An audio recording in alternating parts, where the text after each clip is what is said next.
Si je veux modifier le positionnement d'une image qui est recadrée comme ça par un rectangle, je sélectionne le carré. En réalité, si je vais voir dans la palette des calques, quand je fais ça, je ne sélectionne pas le carré, mais je sélectionne le système de masquage. Si j'ouvre ici le calque, je vois que ce qui est actuellement sélectionné, c'est un système d'écrêtage. Et quand j'ouvre, je vois qu'il y a le rectangle, mais qu'il y a également le fichier lié. Je sélectionne le fichier lié par la petite cible ici. Et là, avec la flèche noire, je peux le repositionner.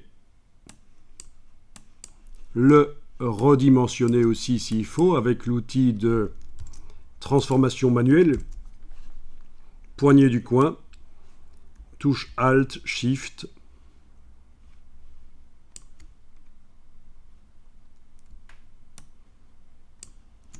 J'arrête avec les touches.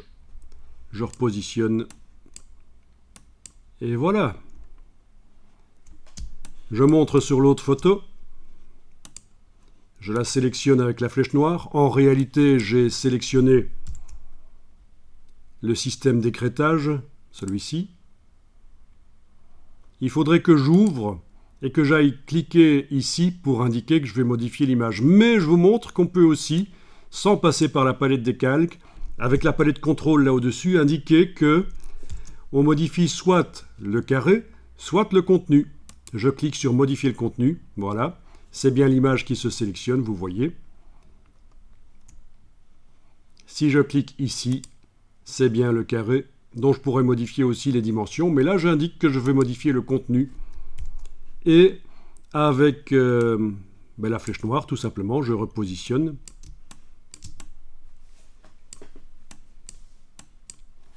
Ou avec l'outil de transformation manuelle, j'agrandis ou je rétrécis. Poignée du coin, Alt, Shift. Voilà. Bien sûr, si on rétrécit trop,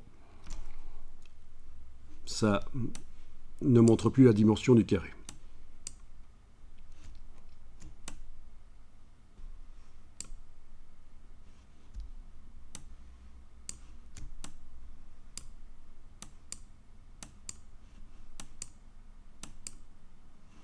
Bien. Donc c'est le principe du redimensionnement des images, puisque bien sûr, nous n'avions pas vraiment fait attention à la partie d'image qui était vue ou pas. Nous aurions pu aussi sélectionner le carré, faire objet, masque d'écrêtage, annuler, cliquer à côté, repositionner l'image, CTRL Y, où est le carré? Ça c'est la question. Réactiver les deux par la palette des calques éventuellement. Le rectangle et Shift-clic le fichier lié. Ou réactiver les deux, CTRL Y par clic là, Shift-clic là. CTRL Y. Objet, masque d'écrêtage, créé. Voilà. Mais c'est quand même plus facile d'indiquer qu'on veut modifier le contenu. Donc pour modifier le contenu, si c'est juste pour repositionner l'image, on ouvre, on sélectionne le fichier lié et on peut le modifier.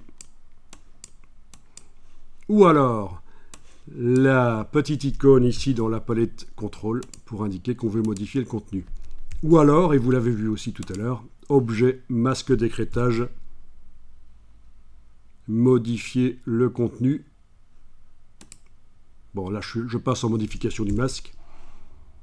Objet, masque d'écrêtage, modifier le contenu. Donc, 3 manières d'indiquer que je veux modifier le contenu. Voilà, je vais enregistrer le document. Et on va passer à la question du texte.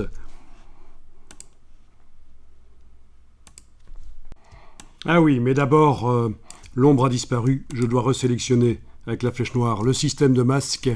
Donc, autrement dit, dans la palette des calques, c'est bien en phase de écrêter le groupe que la double rondelle se trouve. C'est bien ça qui est sélectionné. Et par la palette style graphique, aller réappliquer l'ombre. Menu fenêtre, style graphique. Je vais réappliquer l'ombre. Et voilà. Même ombre que sur l'autre document.